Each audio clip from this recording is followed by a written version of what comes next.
Bismillahirrahmanirrahim. Assalamualaikum warahmatullahi wabarakatuh. Kami dari kelompok 7 ingin menjelaskan tentang One Prestasi dalam kontrak dan akibatnya. Disusun oleh saya Laili Rahmawati Zahidah dan teman saya Nanda Rizky Fahriza. Pertama, saya akan menjelaskan tentang Acceptio non adimpleti contractus atau doktrin pembelaan terhadap tidak dilaksanakannya kontrak. Perjanjian jual beli adalah suatu perjanjian yang murni timbal balik yang di situ diperkenankan acceptio non adimpleti contractus. Doktrin acceptio non adimpleti contractus merupakan suatu tangkisan yang mengatakan Anda sendiri belum berprestasi dan karenanya Anda tidak patut untuk menuntut saya berprestasi.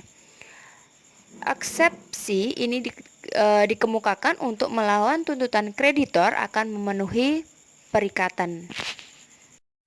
Selain itu, acceptio non adimpleti contractus berdasarkan kamus istilah hukum Belanda Indonesia, prinsip ini diartikan sebagai sangkalan dalam suatu persetujuan timbal balik yang dikemukakan oleh suatu pihak bahwa pihak lawan juga berada dalam keadaan lalai atau biasa disebut ingebrek, dan dengan demikian tidak dapat menuntut pemenuhan prestasi.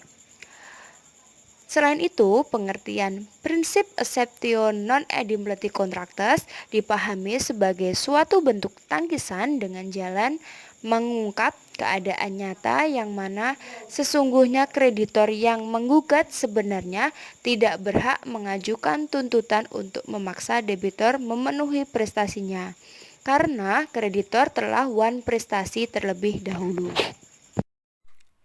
Selanjutnya, right for working atau pelepasan hak sebagai dasar pembebasan terhadap tidak dilaksanakannya kontrak. Yang pertama, istilah right for working diartikan sebagai hilangnya hak seseorang dan timbulnya hak pada orang lain karena lampaunya waktu karena tidak melakukan suatu perbuatan hukum yang merupakan kewajiban yang harus dilakukan seseorang. Kedua, menurut J. Satrio, right for working diartikan merelakan hak dan merupakan suatu pernyataan bahwa yang bersangkutan tidak mau lagi menggunakan hak dipunyainya.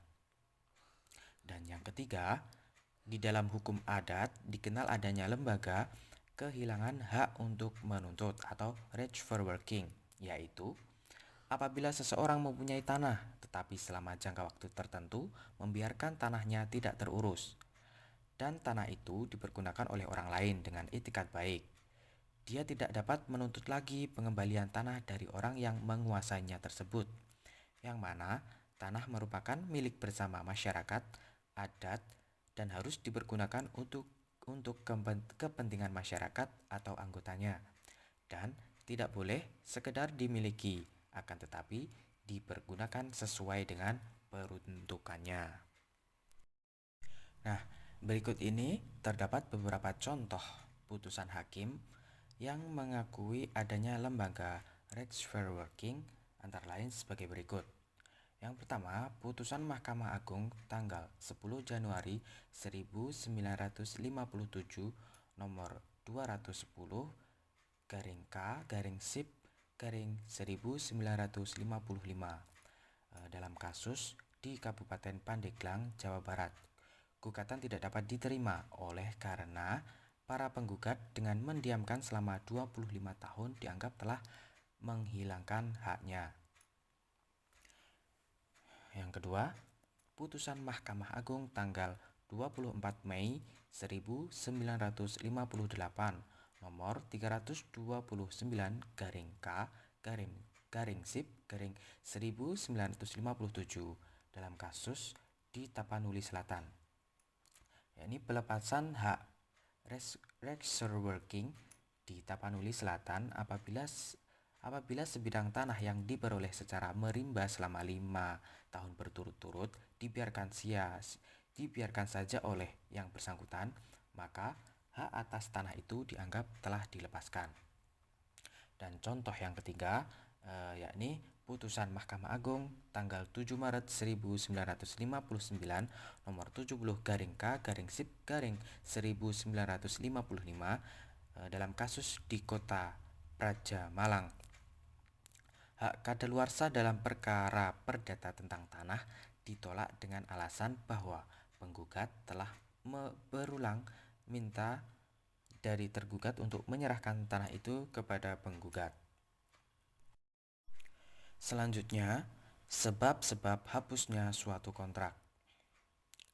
Menurut R. Setiawan, bahwa suatu perjanjian akan berakhir apabila yang pertama ditentukan oleh undang-undang.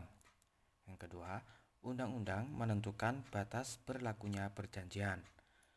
Lalu, para pihak atau undang-undang dapat menentukan bahwa dengan terjadinya peristiwa tertentu, maka perjanjian akan dihapus. Lalu adanya pernyataan penghentian persetujuan atau perjanjian. Perjanjian hapus karena putusan hakim. Dan yang terakhir, tujuan perjanjian telah tercapai. Selanjutnya, sebab-sebab hapusnya suatu kontrak menurut pasal 1381 KUH Perdata. Menurut pasal 1381 KUH Perdata menentukan beberapa penyebab hapusnya perikatan, yaitu pembiayaan, penawaran pembayaran tunai diikuti dengan penyimpanan atau penipuan, pembaharuan utang, perjumpaan, percampuran utang, pembebasan utangnya, musnahnya barang yang terutang, kebatalan atau pembatalan, berlakunya suatu syarat batal yang diatur dalam bab ke-1 KUH Perdata, dan yang terakhir lewatnya waktu. Demikian tadi video presentasi dari kami kelompok 7. Ada kurang lebihnya kami mohon maaf yang sebesar-besarnya. Billahi taufik wal hidayah waridho wal inayah. Akhiran wassalamualaikum warahmatullahi wabarakatuh.